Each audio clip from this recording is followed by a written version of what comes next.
ask Jared about atezolizumab in the poplar birch studies in a moment, but I want to go back to John and just kind of get your perspective on the role of Bev as an anti-angiogenic agent, how that may enhance an immune effect. Yeah. Well, you know, it's, we've been studying anti-angiogenic drugs now for a couple of decades. You know, I trained with Judah Folkman, who was one of the pioneers in this area. And really our focus was always exclusively on these blood vessels, these endothelial cells, and things that make endothelial cells grow. But it turns out that there's enormous crosstalk between the things that make blood vessels grow and the things that stimulate the immune system.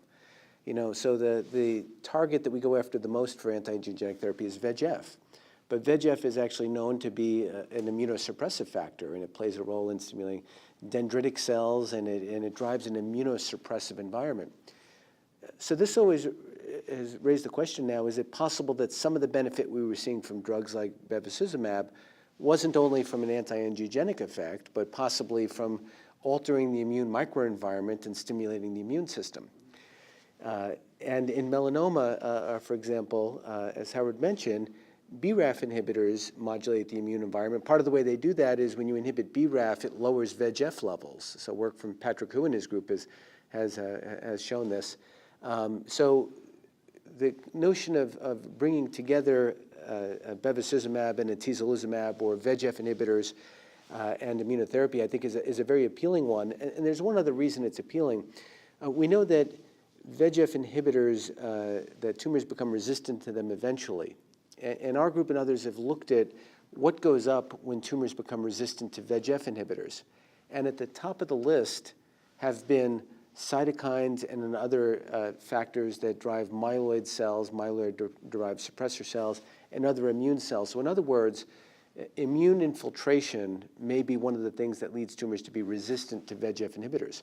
So blocking VEGF may help the immune system, and blocking the immune system may help VEGF and avoid resistance there. So the combinations, I think, are wonderful to study. Do you see a difference in, you know, the monoclonal antibody approach, Bev, Ramu, other versus the TKI approach? Or? It's a really fascinating question because the TKIs, of course, have the spectrum that they're usually inhibiting more than one target.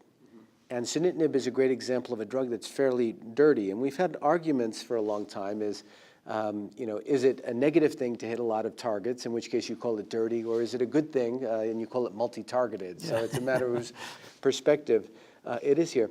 Now, it turns out that, that a lot of these other targets play a role in the immune system.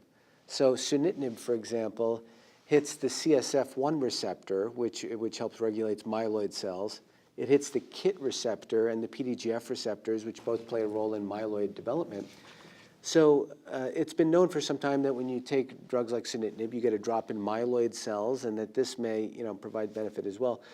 So I think this will be a really interesting field to see how it plays out. I think some TKIs will be better than just VEGF alone in targeting, but they're also more difficult to tolerate. And we see this with sunitinib. Sunitinib is not easily tolerated by a lot of solid tumor patients, especially if you're giving it continuously.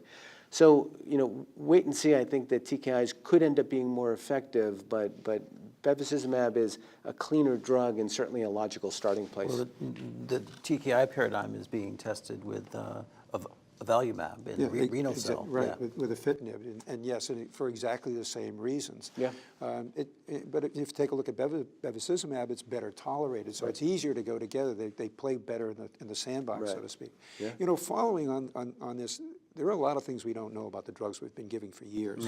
It's remarkable how little we may know.